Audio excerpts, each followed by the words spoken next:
Murray School of Journalism, welcome to Global Journalist. I'm David Reed. The dramatically swift democratic reform in Myanmar has been the geopolitical surprise of the past year, more unexpected than the Arab Spring. The new government, headed by a former military leader, freed thousands of political prisoners and signed truces with rebel groups. Press restrictions and labor laws were loosened. Opposition leader Aung San Suu Kyi emerged from house arrest, and this month, the Nobel Prize winner led her party to victory in parliamentary elections that were deemed, for the most part, free and fair.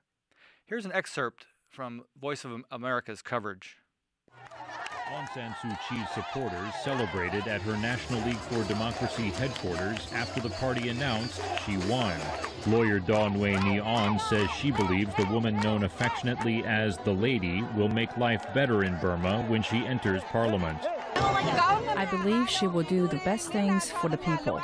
She will fulfill the requirements of the people who have suffered so much. Now, although the military is still firmly in control, international sanctions are being lifted. And this weekend, the United Nations Secretary General is visiting Myanmar for the first time in 20 years. Joining us on Global Journalist to talk about these developments are Htun, Chief of the Burmese Service for Voice of America, and David Stouts, an editor with the Democratic Voice of Burma, who's based in Thailand. Welcome to Global Journalist. Hello, Dave. Hi. Thank you. So before we get into questions, let's put this in perspective. And it wasn't so long ago that Burma was described as the rice bowl of Asia. But for nearly 50 years, since the 1960s, the resource-rich country tucked between India, China, and Thailand was isolated from the outside world. The regime that took control changed the country's name to Myanmar from Burma, and the military's repressive tactics drew international sanctions that left the country desperately poor. Now, when you recently returned to Burma for a visit after fleeing the country 23 years ago, could you please share with us how Burma changed while you lived there, and what compelled you to join an anti-government uprising? Yeah, I went back to Burma last year in November, first time in 23 years. So I left Burma in 1988, which was at the time student uproars for the change of the regime at the time. And we talked with student-led demonstrations toppled the socialist regime over there, but we found only that the country was taken over by the military. So as a result, all the students, including me, have to flee the country. It was in 1988. And how did you get out? Yeah, I walked on the way to Thailand through the jungles for about 2 or 3 days. And then after that, I arrived in the Thailand-Burma border, staying at the student, what I call camps, what we call ourselves as a kind of All-Burma Student Democratic Front, a kind of a students group. And after that, 2 years after that, I immigrated to England and started working for the BBC, British Broadcasting Corporation. Right. Then I became a journalist and then ended up my career as a journalist in Voice of America in Washington. But suddenly, throughout my career as a journalist, since early 90s, I have a lot of occasions because I covered Southeast Asia. Especially, I was sent to Thailand and to stay at the BBC Bangkok Bureau. But at the time, I always tried to go back to Burma, applying visa. Yes. But Burmese government always rejected my visa applications because I was a kind of a persona non grata. Right. And also, Burmese government always think that organization like BBC or Voice of America as a kind of subversive organizations. So they put us in a blacklist. But when I had a chance last year to go back to Burma, it was quite thrilling for me. Yeah, tell us about that. Now, were you surprised that you were invited back in? Oh, yes.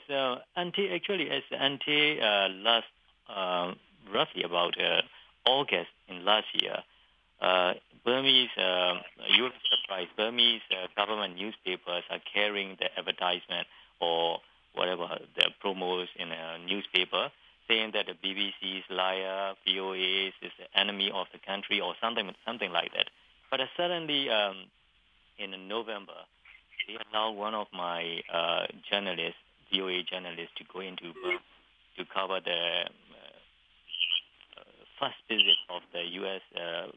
Policy coordinator to Burma. So, and after that, they extended an invitation to me as chief of the Burmese service of VOA to talk to Ministry of Information over there for a possible future cooperations with the VOA and right. What is it for their Ministry of Information. And what was it like for you personally to come back and see these enormous changes that had taken place? Yeah, physically it is really unrecognizable because I left 20 years ago. The landscape is completely changed. I was quite so surprised, and then I'm quite thrilled to see all those things. Like when we were there, 23 years ago, we really have a kind of for example, like a tallest building. It was a 6-story building in the downtown Rangoon, and later on now there's a lot of what they call makeshift long stories building. And then the population in Rangoon is completely what I call crammed with a lot of people over there. But I was also quite disappointed because why then, a long time ago, Rangoon was quiet and for me it's a kind of a pleasant. But now it's very crowded and cramped place. So I even think that mainly because of that. Over the past 10 decades, a lot of new buildings are put without a proper regulations, probably. So it's a bit unpleasant to see that all those dirty buildings over there. Yeah. But now, and on my second time in beginning of this year, it was a little bit changed because it was in a drive of changing the capital into the more pleasant place or something like that. Okay. So a little bit tidier. Okay. And David, how did you become interested in Myanmar, and when were you last inside the country? I first became interested in the country actually when I was still a student at University of Texas. I was working on a documentary in northern Thailand about immigration issues with stateless citizens, and most of the people we were covering were from Burma. And it was the first time I'd kind of learned a lot about the country, and I ended up coming back to the region a couple of years later and was able to travel in Burma in 2009. I spent a few weeks there, pretty much just going to some of the major tourist sites and spent some time in Shan State as well, and it made quite an impact. I ended up staying in Southeast Asia for the last 2 years, working as a journalist, and had always kind of kept my eye on Burma and been watching the developments. And as soon as I was able to find a job covering the country, I went for it. Okay. And now, before we talk about the political standoff that developed this week and some other potential pitfalls, I'd like to get your reactions to the comments made by the UN Secretary General's special advisor on Burma, what he said yesterday. He said that this desperately poor nation has the potential to become an Asian tiger if it promotes investment, eases financial restrictions, and finds experts to develop the country. Now, Lwin, there are some big ifs in that assessment, but do you think that Burma has a strong potential? Yes, when you talk about the potentials about Burma in the future, there's no doubt about that.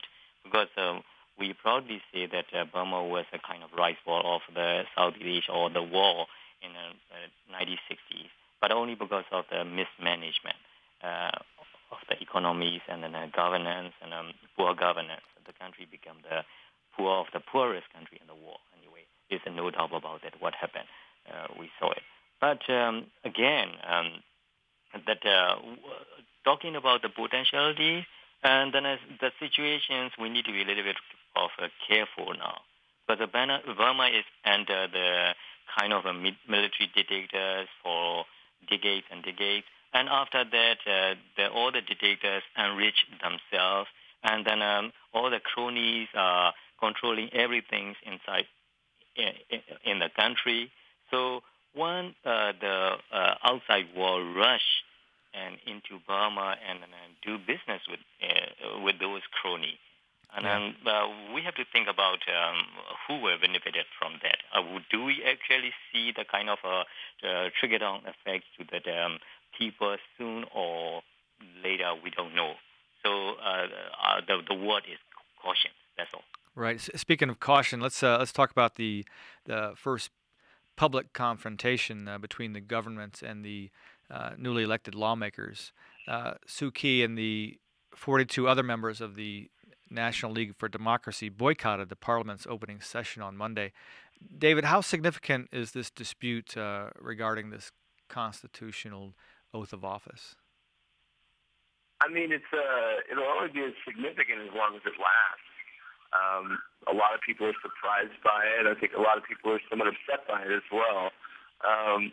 Certainly, from what I understand, there's a clause that if they miss 15 days of Parliament, then potentially they could lose their seat. So it's an impasse. I think everybody's hopeful that they'll make it through and figure some way out to get into the Parliament with the wording. But there's some concern among analysts and experts in the region that there's going to be a lot of political battles ahead for the NLD. And some people are surprised that this is going to be, the first one. And there's some concern, if they're spending too much political capital already on an issue that maybe perhaps isn't as relevant as maybe addressing some of the other laws or, health care, other aspects that people see perhaps more pertinent. Lwin, do you agree that maybe Suu Kyi picked the wrong fight here? Yes, for me, it is the kind of that she's early to pick that kind of fight because of her main intentions. Of course, already declared or announced that her desire is to change some part of those some elements in the 2008 constitution, which allows the dominance of military in the Burma politics and then a lot of any other things. So main thing is she has to be in the parliament to what I call start or initiate that dialogue and then to persuade the parliamentarians to agree into that her proposed change. But before she goes into there, and there's some sort of argument over the wording of the taking oath, and I don't understand much, but I feel that it's too early to pick that kind of fight. Okay, let's talk a little bit about the how this happened and motivations. There's been a lot of speculation about what caused this surprise. David, what, in your opinion, what contributed to this democratic shift? I think it's caught quite a few people off surprise. Certainly, it sounds like the leadership shift that happened a few years ago with this new government. There's some legitimacy to the fact that maybe some of the old guard is out, and some of the new personalities are being able to kind of push their agenda forward. But I think largely from what I've seen and read that economic stagnation, poverty, over-reliance on China, these have all kind of combined into the inertia that's kind of put Burma into the situation it is now. And Lwin, what is your thoughts on what brought this about? Yeah, to me that Burmese military know very well how to play time and space, and they control the time and they control the space for a long time. And after that, they planned quite well in that sense. And to be honest, like last election, 2010 elections, they cheat the whole country and the whole community. But in the end, they get what they want. But after all, they got their constitutions, their own constitution. They got a parliament with their own people. They can control. But what they needed later on is legitimacy. And then to get a kind of recognition from an outside world, because they really know later on they know that they cannot survive without that kind of legitimacy and recognition. So they have to prove that they are willing to accept all inclusiveness in their political play in the Burma politics, and so they open it up anyway.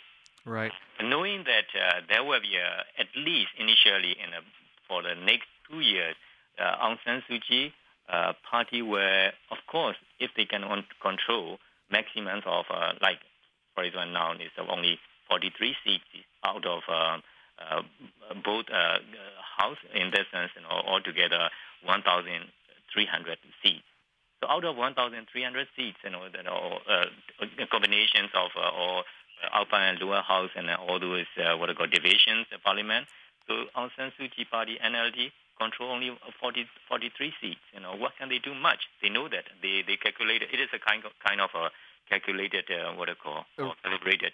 Is it somewhat of a? So basically, you're saying it's somewhat of a ruse that these elections are just a cover so they can maybe get the sanctions lifted and have more, as you say, legitimacy. Yeah, it is a kind of in any circumstance, a win-win situation for them. David, I want to see your thoughts on that on argument. Also, China. Let's talk, and also after that, let's talk about China's involvement in this. Yeah, I agree with a lot of what's been said. I think the government is desperate for legitimacy, and they're also desperate to rebrand their image as well. I think a lot of bringing Aung San Suu Kyi and NLD into the fold has been, aimed at dropping sanctions. Now, the real test will be in the next few years, especially with the general elections in 2015, to see if the military-backed party will really cede power if there was another general election that were to sweep the NLD in majorly. But that's a big what-if right now. But at the moment, I think, they're desperate for some type of new image to be brought back into the international fold. And a lot of that, I think, that has to do with, bringing in new investments and not having to rely so much on China. I don't think that means that Burma wants to abandon China. I think they just want to diversify their investments and feel like they have a little more agency as far as with controlling their own kind of destiny. Whereas if you depend too much on China, too much on China's money, perhaps that agency would be more limited. Lwin, what are your thoughts on the China angle in this? Yeah, before I go into that, I'd like to add one thing that talking about that kind of military real intentions about bringing change into Burma, I don't want to discount people in the military that some reform-minded people. Like current President Thein Sein, people see him as a kind of a really reform-minded person. And I also tend to believe in that in the way, because it seemed to me that whatever he did is kind of in the directions of bringing the country into that democratic reforms. We know that there are some elements in the military and in the current government who really like to see that countries in the change. But there's a lot of diehard people stay in there, and there's a lot of interest to protect their wealth or powers for the near future. So the country is in a kind of play in the balance between these diehard people and then the reform-minded generals and also opposition force. So, but when it comes to the China issue, of course, I feel that not only people of Burma, even in the military itself, people are quite worried about influence of China. Not all those. There's a kind of a misunderstanding that Burmese military and the generals are obeying or listening to every word dictated from China. It is not true as far as I know. They are also a little bit of worry, and they don't want to be called lackeys of China. So, but they know that for the moment, because of the pressure from West, they have to depend some sort of China for kind of protections and political arenas, and then play to the regional politics or something like that. Right. So now Burmese government know that how to play between China and the West. Yeah. But now, before I want to also talk about sanctions next, but before we continue our discussion, I want to remind everyone that you can view or listen to this program anytime by downloading our podcasts at globaljournalists.org. You can also find interesting articles, photos, and interviews related to our program on our website. Please send us questions or comments via globaljournalist@kbia.org or our Facebook page. You can also follow us on Twitter at GJJournalist. David, did the sanctions play a significant motivating role in these changes, and what are the impacts of these sanctions being lifted? I mean, I think absolutely. I think within the government that you have now, I think there's a lot of reform-minded people, and I think one of the biggest aims for opening up was probably to get sanctions dropped. Recently, Australia, the EU announced they're suspending sanctions. Canada's dropping sanctions. The U.S. is going to start removing some of their sanctions. And I think once that happens, it's going to be a pretty hard tide to reverse. At the moment, there's so many business people and investors in Burma. It's kind of seen as Asia's last economic frontier in a lot of respects. It's rich in resource, somewhat untouched is the way they kind of talk about it. But I think it's also going to be a very difficult country to navigate economically as well, because it is so untouched. The lack of infrastructure is a reality that a lot of businesses have to deal with.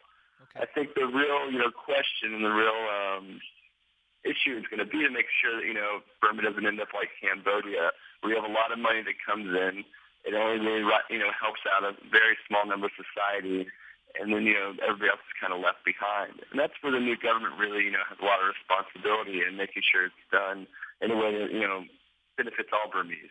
And Lwin, what are your thoughts on the impact of the sanctions being lifted? Yeah. It's certainly for a long run, Burma needs sanctions lifted. But as I said it before, and for the moment, and the countries, all the business and economy is controlled by the cronies and the generals. So the only cautions all those Western countries need to be careful about is that how do they deal with that cronies? So where they put everything in the hand of the cronies and the generals, and how will they approach to reform Burma economy at all? So that's a big question for the moment. That's why most of those Western countries like Britain, they are very cautious. They are not talking about completely lifting the sanctions, but instead they are just what I call proposing or doing what they are doing right now is suspending that sanctions. So they just holding the kind of a stick in their hand. If there's something wrong or there's some sort of a reverse direction, they talk about it. That the sanctions will be reimposed again. That kind of things they are talking about. Okay. Now, I'd like to talk a little bit about the media in Myanmar or Burma. David, I know that your organization, your reporters used to all work undercover, but that's not the case anymore. Can you tell us about how this has affected the coverage you're doing there and how it's changed? Yeah, for what has happened in the last 7 to 8 months, it's been pretty remarkable. Before Democratic Voice of Burma, we relied particularly on a network of undercover journalists within Burma. To a certain degree, that's still the case. A lot of our journalists were released from prison in January who had been jailed after filming material from the 2007 uprising, Cyclone Nargis, things of those events. But to be honest, still, while there are changes, the journalists we have in Burma still aren't able to really operate legally. So there's still a lot of caution amongst our people within Burma. But yeah, things have changed.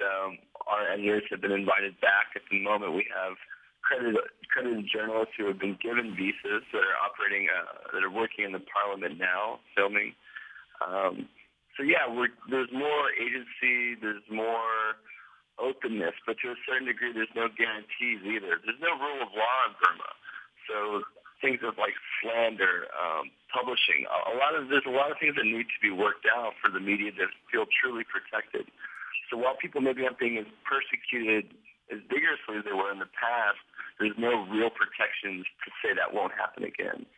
And Lwin, we have about another 90 seconds or so. What are your thoughts on media freedoms? I know there's been some changes, but do you think this is going to take a long time, or do you think this will be fairly swift to have more free expression? I don't think it will be swift because, of course, we are seeing that kind of a changing media landscape over there because of that the information ministry, which used to control everything in Burma, is now start talking about what I call journalist, free journalist organizations, talking about media law or so many other things.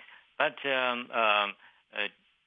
mind you that in Burma, there's no daily newspaper apart from that government controls paper, and kind of private-owned journals, weekly journals, which are, for example, like maybe about 30 or 40 of them every week, but they are required still that to what I call, especially for the political news or other things, they have to submit the articles or the news they want to publish before that in the censorship board. Right.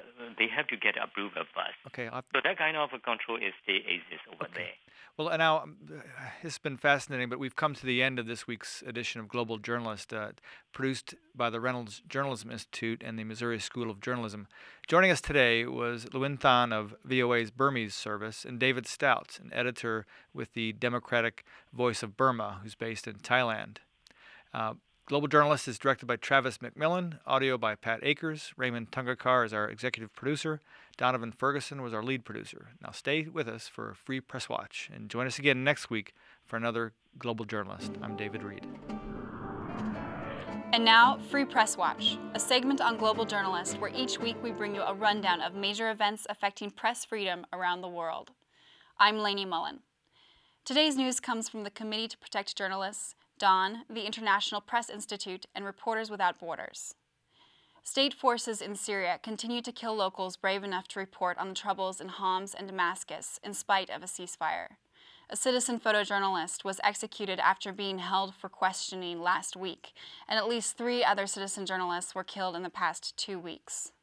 A well-known journalist in Karachi, Pakistan, was found dead last week. Murtaza Razvi, a senior editor at DAWN, appeared to have been strangled and tortured, though police have not yet determined the motive. Jordanian journalists were arrested this week on anti-state charges about a story written about supposed misconduct in the royal court. Sahar al-Mutaseb was released on bail, but her brother Jamal al-Mutaseb is being held in prison. At least 50 journalists have protested the trial, which will occur in a military court. For more information on these and other events affecting press freedom around the world, please visit our website at globaljournalist.org. Thank you for joining us this week on Global Journalist. I'm Lainie Mullen. See you next week.